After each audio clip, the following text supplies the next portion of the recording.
Dans toute économie, le facteur travail constitue l'un des piliers fondamentaux de la production et de la création de richesses. La population active désigne l'ensemble des personnes disponibles pour travailler, qu'elles exercent ou cherchent à exercer une activité professionnelle rémunérée. Elle comprend à la fois les actifs occupés et les chômeurs.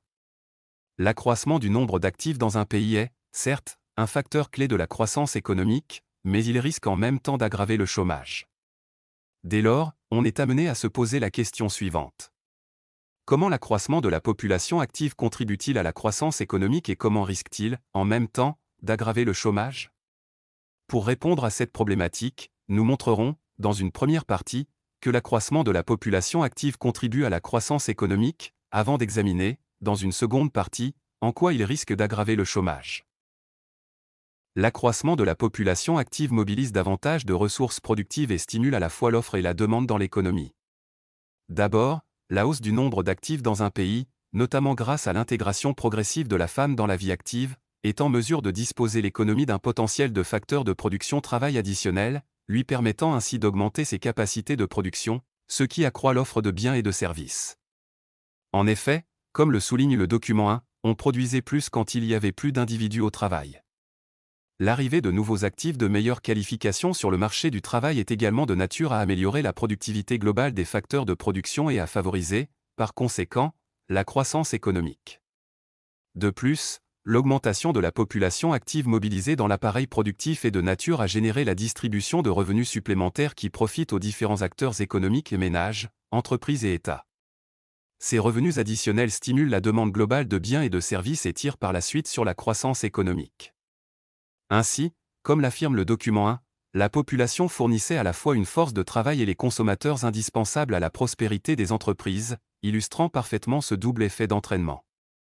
C'est ainsi que la hausse de la population active dynamise la croissance économique à travers ses effets positifs sur l'offre et sur la demande. Cependant, cette même hausse peut représenter un risque sérieux pour l'emploi.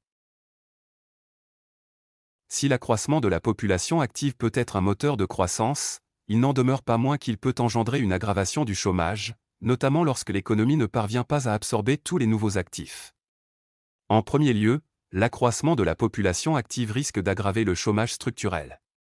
En effet, si le nombre d'actifs croît plus vite que les nouveaux emplois créés, cela engendre mécaniquement une aggravation du chômage structurel. Par ailleurs, de nouveaux actifs ayant des qualifications et des compétences inadaptées aux besoins du marché du travail ont une faible employabilité, ce qui accroît davantage ce type de chômage.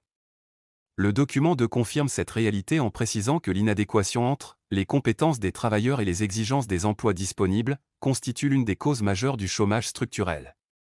En second lieu, l'accroissement de la population active risque également d'aggraver le chômage conjoncturel. En effet, la hausse de la population active, dans les périodes caractérisées par une conjoncture économique défavorable, récession ou dépression économique, se traduisant par une insuffisance de la demande de biens et services et, par conséquent, par une baisse des besoins de l'économie en main-d'œuvre, peut provoquer le licenciement des travailleurs et aggraver ainsi le chômage conjoncturel. Dans ce contexte, les nouveaux arrivés sur le marché du travail se trouvent non employés, aggravant davantage ce type de chômage. Somme toute, l'accroissement de la population active peut causer aussi bien l'aggravation du chômage structurel que du chômage conjoncturel. En définitive, en agissant sur l'offre et sur la demande de biens et services dans une économie, l'accroissement de la population active favorise la croissance économique en augmentant les capacités productives et en stimulant la demande globale.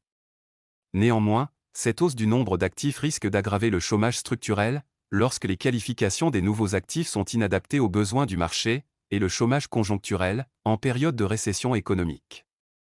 Quel est alors le rôle de l'État pour solutionner le problème du chômage et assurer une meilleure adéquation entre les qualifications de la population active et les besoins du marché du travail ?